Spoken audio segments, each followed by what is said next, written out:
नमस्कार। मुद्दा तो है मैं आपका स्वागत है। मैं हूं आपके साथ ब्रजेश चौक से। आज मुद्दा है हिंदुत्व बीमारी, सियासत भारी। जी हां, आखिर क्यों विपक्ष के नेताओं को हिंदुत्व बीमारी नजर आती है? क्यों बार बार हिंदुओं को टारगेट किया जाता है? उनके धर्म और आस्था का मजाक बनाया जाता है? ये सवाल इसलिए पूछे जा रहे हैं कि क्योंकि रतलाम की एक घटना के बहाने एक तरफ पीडीपी प्रमुख महबूबा मुफ्ती की बेटी इल्तिजा मुफ्ती हिंदुत्व को बीमारी बता रही हैं, तो दूसरी तरफ पीसीसी चीफ जीतू पटवारी इसके लिए बीजेपी और आरएसएस को जिम्मेदार ठहरा रहे हैं, जिस पर बीजेपी ने भी पलटवार किया और कहा है कि हिंदुओं का अपमान करना कांग्रेस की फितरत में है। लेकिन सवाल यह है कि जब लव जिहाद जैसी घटनाएं होती हैं तब क्यों विपक्ष इसे बीमारी नहीं बताता? और क्या किसी आपराधिक घटना को हिंदुत्व से जोड़ना, किसी पार्टी या संघ को इसके लिए जिम्मेदार ठहराना उचित है? सवाल तो ये भी, क्या हिंदुओं और हिंदुत्व को टारगेट कर सियासी रोटियां सेंकी जा रही हैं? आज चर्चा इन तमाम सवालों की तह तक पहुंचने की कोशिश करेंगे, लेकिन पहले देखिए रिपोर्ट।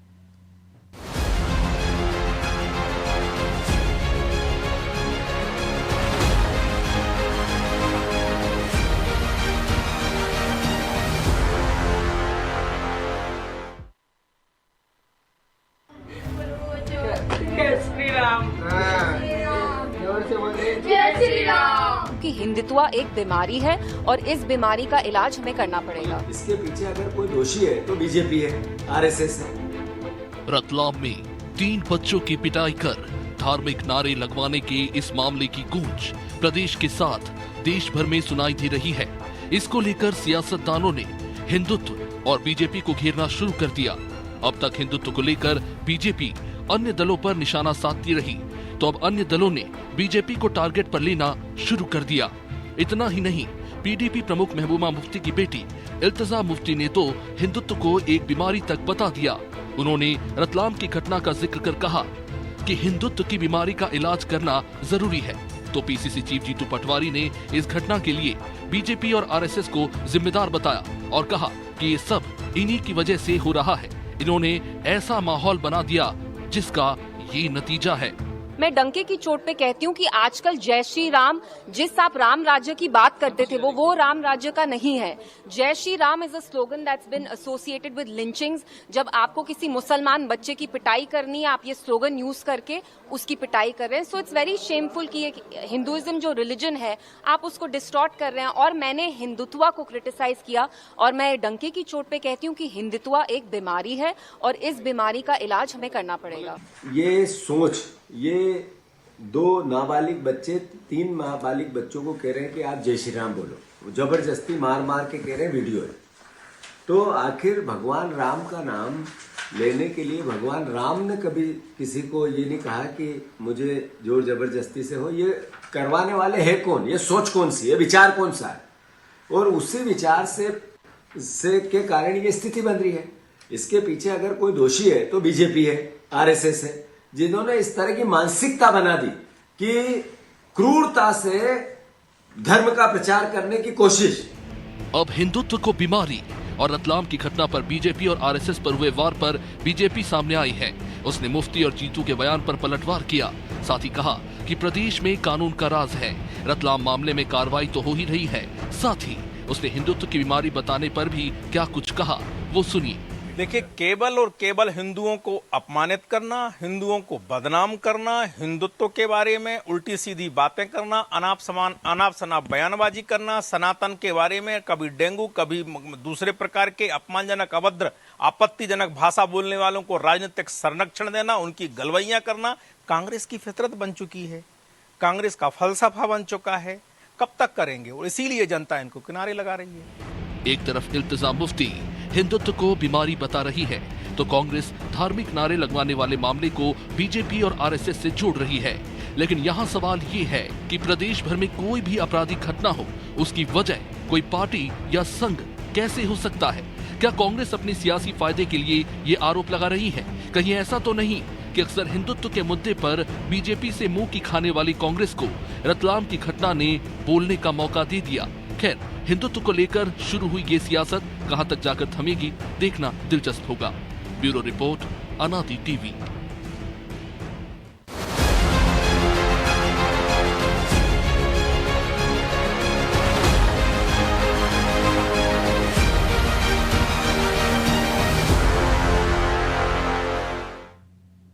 तो इस मुद्दे पर चर्चा के लिए हमारे साथ मौजूद हैं बीजेपी प्रवक्ता मंजरी जैन, कांग्रेस प्रवक्ता केदार सिरोही, हमारे सहयोगी प्रभु पटेरिया। केदार जी, मंजरी जी, बहुत बहुत स्वागत है आपका नादी टीवी पर। और पूरी रिपोर्ट आपने देखी केदार जी, क्या हिंदुत्व कोई बीमारी है? पहला सवाल, इसका जरूर जवाब दीजिएगा। और आरएसएस बीजेपी कहाँ से आ गई? बच्चों ने बच्चों को मारा, नाबालिग हैं, गिरफ्तार हो चुके हैं, इसमें पार्टी को क्यों टारगेट किया जाना? इसलिए बीजेपी कह रही है कि आप जिस तरह से हिंदुत्व का या हिंदुओं का अपमान करते हैं, धीरे धीरे किनारे कर दिया जा रहा है आपको जनता के द्वारा। जी, मैंने आपकी भी रिपोर्ट देखी, भारतीय जनता पार्टी की भी देखी और कांग्रेस की भी देखी। एक कांग्रेस की अलग थी, बाकी आप दोनों की तो मिलती जुलती है, उसमें कोई अंतर नहीं था। आपको सीधा टारगेट कांग्रेस को ही करना है तो करिए, कोई तकलीफ नहीं है। अच्छा, मैंने सिरोही जी कहाँ टारगेट किया? मैं तो सवाल किया है, आप शुरू से इधर उधर जा रहे हैं। आपको पूरा मौका है, आप बोलिए तो अपनी बात कीजिए। आपने कहा हमारी रिपोर्ट, भाई जो हुआ वो हमने दिखा दिया। जीतू पटवारी ने जो बोला है अक्षर सा सुनाया, आपको पूरी बाइट सुनाइए। सर, हम तो वो लोग हैं, चांस भी सीधे निकालते हैं और बेल भी सीधे चलाते हैं। दाएं बाएं तो मैं होते ही नहीं हूँ, किसान आदमी हूँ। आपने शुरू में आपकी रिपोर्ट में कहा, कांग्रेस का नाम लिया कि कांग्रेस हिंदुत्व को बीमारी बता रही। बीमारी कौन बता रहा है? पीडीपी बता रही है। वो कौन आपने है? गलत सुन लिया, वो पीडीपी का ही है। रिपीट करा लीजिएगा। रिपीट करा देता हूं मैं कि उसका हमने इल्तिजा मुफ्ती का आपको बयान भी सुनाया। विपक्ष में आप आ गए क्या? डेंगू मलेरिया आपके सहयोगियों ने कहा, आपके नेताओं ने कहा कि राम काल्पनिक होते हैं, भगवा आतंकवाद। अब सुन लीजिए, प्रभु जी भी यहीं बैठे हुए हैं, बड़े सीनियर व्यक्ति है। काल्पनिक तो भाजपा वालों ने भी कहा है रिपोर्ट में 2022 में। जिक्र करेंगे आप उस चीज का? क्या 2022 की रिपोर्ट में रविशंकर प्रसाद ने भी कहा कि काल्पनिक है। आप ये चीजों पे मत, इस तरह की जो घटनाएं हो रही है, ये घटनाओं का आप पक्ष करते हैं। आपकी न्यूज चैनल इस चीज का पक्ष करेगी कि इस तरह की लड़ाइयां, इस तरह के दंगे, इस तरह का आपसी मनमुटाव, भेदभाव ये होता है। रिपोर्ट ही दिखा देता हूं, ठीक है, रिपोर्ट ही दिखा देता हूं। आपने सीधा सवाल उठाया ना, तो रिपोर्ट देख लीजिए। और मेरी उम्मीद है आपसे, और मैं आशा करता हूं आपसे कि गंभीरता से सुनेंगे, ध्यान देंगे कि हमने रिपोर्ट में क्या कहा है। आप पे कहां से आरोप लगा दिया, हमने आक्षेप कर दिया। सुनिए रिपोर्ट, पहले सुन लीजिए, एक बार सुन लीजिए। हो सकता है कि आप अपने शब्दों को वापस ले लें। सुन लीजिए ना, सुनिए। न्यूज करके उसकी पिटाई कर रहे हैं। सो इट्स वेरी शेमफुल कि हिंदुइज्म जो रिलीजन है आप उसको डिस्टॉर्ट कर रहे हैं। और मैंने हिंदुत्व को क्रिटिसाइज किया, और मैं डंके की चोट पे कहती हूँ कि हिंदुत्व एक बीमारी है और इस बीमारी का इलाज हमें करना पड़ेगा। ये सोच, ये 2 नाबालिग बच्चे 3 नाबालिग बच्चों को कह रहे हैं कि आप जय श्री राम बोलो, जबरदस्ती मार मार के कह रहे हैं, वीडियो है। तो आखिर भगवान राम का नाम लेने के लिए भगवान राम ने कभी किसी को ये नहीं कहा कि मुझे जोर जबरदस्ती से हो। ये करवाने वाले हैं कौन? ये सोच कौन सी है? विचार कौन सा है? और उसी विचार से के कारण ये स्थिति बन रही है। इसके पीछे अगर कोई दोषी है तो बीजेपी है, आरएसएस है, जिन्होंने इस तरह की मानसिकता बना दी कि क्रूरता से धर्म का प्रचार करने की कोशिश। चलिए, सुन लिया आपने, हमने दोनों की बात कही थी। बीमारी उन्होंने कहा, वो कहा था, और हमने ये कहा है कि आरएसएस और बीजेपी की विचार के कारण ऐसा हो रहा है। ये आपके नेता का कहना है। हमने कब कहा? मैं तो, आप तो किनारा कर जाते कि बीमारी का हमारा लेना देना नहीं है, वो मुफ्ती ने कहा है, हमने नहीं कहा। ब्रजेश जी, किनारा हो चुका, मैं आपको ट्वीट करूंगा वो लाइन काट के डिबेट खत्म होने के बाद। जीतू पटवारी जी ने क्या गलत कहा? आप कभी संघ की शाखा में जाइए, किस तरीके का महात्मा गांधी को क्या बताते हैं ये लोग। अरे केदार जी, क्या संघ की शाखा में ये कहते हैं बच्चों से जाइए, राम राम बुलवाइए, जूते चप्पल मारिए? केदार जी, हिंदू मुसलमान का केदार जी जाता है, सुनेंगे? केदार जी, मेरे को वो मोबाइल नंबर दिला दो भगवान राम का, जिसपे जीतू पटवारी की बात हुई है। जीतू पटवारी को बताया ना भगवान राम ने कि उनने किसी से नहीं कहा। ये जीतू पटवारी उस समय थे और अब उनने अवतार ले लिया है। तो भैया वो लाइन दिला दो, नंबर, हम भी भगवान राम से बात कर लें। नहीं, फिर तो भारतीय जनता पार्टी के पास तो सर रोज का घर आना जाना होगा, एक मोटरसाइकिल रोज ले जाना लाना करती होगी वो तो। उनने तो ऐसा दावा नहीं किया ना। नहीं, जीतू पटवारी कह रहे हैं कि भगवान राम ने कभी नहीं कहा। हमारे धर्म ग्रंथ में क्या लिखा? धर्म ग्रंथ का बोले ही नहीं ना उनने कि रामायण में पढ़ा है। उनने तो ये बोला भगवान राम ने कभी नहीं कहा। हो सकता है डायरेक्ट डायलिंग पे हो उनके, भगवान राम हॉटलाइन पे हो। अब वो तो उनसे पूछना पड़ेगा, हो सकता है वो। अरे तो आप बैठे हो ना उनकी तरफ से, तो आप ही बता दो ना। नहीं, उनके पास आया हो कोई ना कोई मामला हो, उनको knowledge है। फोन आया होगा भगवान राम का उनके पास, क्यों नहीं होगा? हमारे धर्म के है तो हम लोग क्यों नहीं उनके बारे में तो वो रखेंगे? नंबर दिला दो ना भैया, हम लोग भी 3 लोग बैठे हैं, थोड़ा पुण्य लाभ हम लोग भी अर्जित कर लें। ऐसा नहीं मिलेगा सर, बागेश्वर धाम जाना पड़ेगा आपको तो। अच्छा तो पटवारी जी भाजपा धाम हुआ है। चलिए इधर उधर मत जाइए, सीधे बताइए आप कि ये आरएसएस और बीजेपी की वजह से हुआ ये घटनाक्रम। देखिए, आरएसएस और बीजेपी, आप संघ में शाखा में जाइए, जिस तरीके से बच्चों का माइंड वॉश करते हैं, झूठा इतिहास पढ़ाते हैं, झूठे आंकड़े पढ़ाते हैं और बेमनस्ता, ये शब्द उपयोग कर रहा हूं मैं। छोटे बच्चों से आप मिलिए कभी शाखा, अभी आप तो मानेंगे नहीं क्योंकि कई आपकी कौन से लिमिटेशन बच्चों को रिकॉर्डिंग दिखा दीजिए एक आध कि ऐसी शाखा में सिखाया जाता है, वहां पे एक्सरसाइज कराई जाती है, वहां पे लोगों को राष्ट्रवादिता के बारे में बताया जाता है, ये तो बताया नहीं जाता है। यदि इस तरह से पार्टी जिम्मेदार हो गई केदार जी, तो कश्मीर से हिंदुओं को मार मार के भगाया था, तो आप कह सकते थे कि ये क्रूरता कांग्रेस की वजह से हुई है, इसके लिए कांग्रेस जिम्मेदार है। हमने हर चीज को क्रूर कहा है, ये कहने का सिर्फ साहस भारत में कांग्रेस पार्टी के पास है। हमारे पास इस तरह की दोहरी सोच नहीं, ब्रजेश साहब। तो दोहरी सोच तो बोलो ना, वो संवैधानिक कि मूल्यों पर कहते हैं, तो ये तब क्यों नहीं बोला? मूल्यों पर कहते हैं। हमारा जो सोच होता है, हमारी बात होती है, वो संवैधानिक मूल्यों पर है। हम कभी भी संवैधानिक मूल्यों के इधर उधर नहीं होते। हम लोग कभी भी द्वेष फैलाने की बात नहीं करते। हम तो कहां बुला रहे हैं ये बताइए ना आप। हम कभी बांटने की आरएसएस बात ने नहीं कहा करते। कहा यदि कांग्रेस का शासन हो, उसमें गड़बड़ियां हो, तो कांग्रेस जिम्मेदार हो गई। शासन का क्या काम है? कानून अपना काम करे। क्या उनको गिरफ्तारी नहीं हुई? क्या इसमें बीजेपी और आरएसएस कहां से आ गई? सिरोही जी, पार्ट ऑफ गवर्नमेंट है, भारत गवर्नमेंट नहीं है। संघ उसका गवर्नमेंट बनाने का सहयोगी नहीं है। किससे बात कर रहे हैं सर आप? आजकल तो बच्चा जानता है, गांव शाखाएं चल गई है। शाखा में गए हो आप? क्या आपके बच्चे गए हैं, सरस्वती स्कूल में पढ़े हैं? कैसे पता चला आपको कि शाखा में क्या सिखाया जाता है? कैसे पता चला? भाई साहब मैं पढ़ा हूं सरस्वती में। फिर आपको सिखाया गया? आपको सिखाया गया कि चप्पल मारिए राम राम कहने पे? राम जी कहने पे चप्पल मारिए? ये जो यहाँ पर आप जा रहे हो ना संघ की शाखाओं में, जरा बच्चों से पूछिए वहां तो पूरा कौन से बच्चों से पूछ लूं? आपने कौन से बच्चों से पूछ लिया? वही बता दीजिए ना मुझे सिरोही जी। गांधी जी के बारे में क्या कहता है आपका संगठन? नेहरू जी के बारे में क्या कहता है? आप तो ये बताओ ना ब्रजेश जी। अरे पता नहीं आपने कौन से सुन लिया। पलटने की कोशिश कर रहे हैं। आपका संगठन गांधी जी के बारे में क्या कहता है? आप बताओ। गांधी जी के विचारों को मानते हैं। हमारी पंच निष्ठाओं में सिरोही जी गांधीवादी विचारधारा, हमारी जो मूल सिद्धांत है 5। गांधी जी के खिलाफ और आप ये बताइए आरएसएस की शाखा में आप कब लोगों ने गए गांधी जी का वध क्यों किया? सिरोही जी पहले इस बात का जवाब दीजिए कि आप आरएसएस के ऊपर जब आरोप प्रत्यारोप कर रहे हैं, शाखाओं के ऊपर आरोप प्रत्यारोप कर रहे हैं, तो आप कभी शाखा में गए क्या? यदि आप शाखा में गए होते ना, तो आपको समझ में आता कि राष्ट्रीय भावना क्या होती है, देश प्रिय समर्पण क्या होता है। अब आपने क्या मदरसे का पाठ पढ़ लिया सिरोही जी? सिरोही जी अच्छा, और जो गजवाए हिंद के जब बैनर लगते तब आप कुछ नहीं बोलते? आपने गजवाए क्या किया? हिंद के, 1950 तक अरे सिरोही जी, अरे आपने क्या किया? आपने इस देश को बांटने का काम किया। आपने तो इस देश पर कलंक थोपा है। आपने तो इस देश के साथ गद्दारी आपने की है। इस देश को तोड़ने का काम मंजरी जी आपने एक किया एक करके है। बोलिए प्लीज। अब जवाब आ रहा है तो देश की जनता आ जाने दीजिए ना केदार जी। इस देश को तोड़ने केदार का काम किया जी ठीक है। आपने। मंजरी जी केदार जी आपने कहा कि दोहरा मापदंड नहीं अपनाते हम, डबल स्टैंडर्ड नहीं है आपका। फारूक अब्दुल्ला आपके साथ पार्टनर हैं जम्मू कश्मीर में, वो आज ही कह रहे हैं रोगिया मुसलमानों के लिए हम बिजली पानी उपलब्ध कराएंगे। दूसरी तरफ आप बांग्लादेश का मुद्दा उठा रहे हो, तो ये डबल स्टैंडर्ड नहीं है आपका?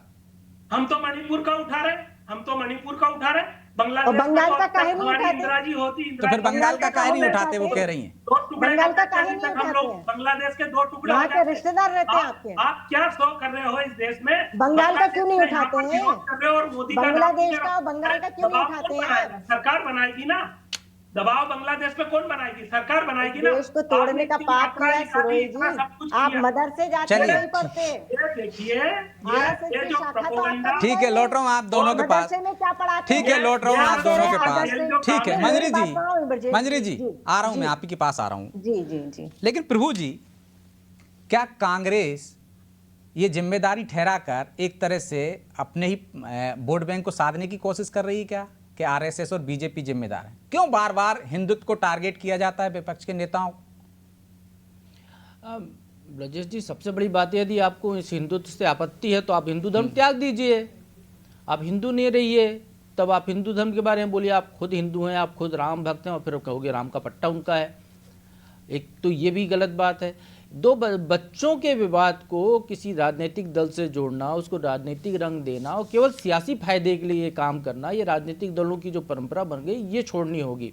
और यदि इस परंपरा को छोड़ देंगे, वास्तविक धरातल पे यदि कांग्रेस काम करेगी, तो जो लगातार मध्य प्रदेश में पिछड़ रही है, तो ये स्थिति नहीं होगी मध्य प्रदेश में। और जो देश में जो तीसरी बार वो सरकार बना चुकी है, तो वो स्थिति भी वहाँ नहीं होगी। तो आपको तो स्टैंड लेना पड़ेगा ना। आपको जब त्यौहार, जब आपको चुनाव आता है, तो आपके बड़े नेता जो मंदिर जाते हुए दिखाई देते हैं, नहीं तो वायनाड में कुछ और बात करते हुए दिखाई देते हैं।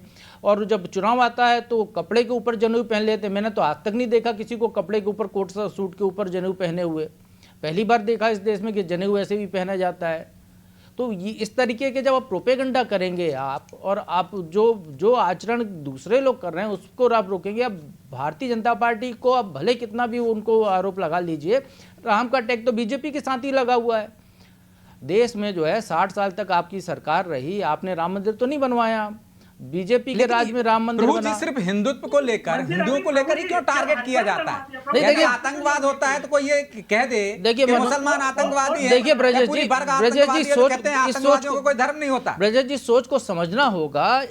जो अभी हम जो मैडम जो कह रही थी, मुफ्ती मैडम, उनका जो बयान है ना, उनका जो पूरा बयान सुनिए, तो वो आगे ये भी कह रही हैं कि मैं ये चाहती हूँ, मैं ये मानती हूँ कि जो है जैसे इस्लाम धर्म प्रेम, सद्भावना, करुणा का धर्म है, धर्मनिरपेक्षता का धर्म है, वैसे हिंदू धर्म होना चाहिए।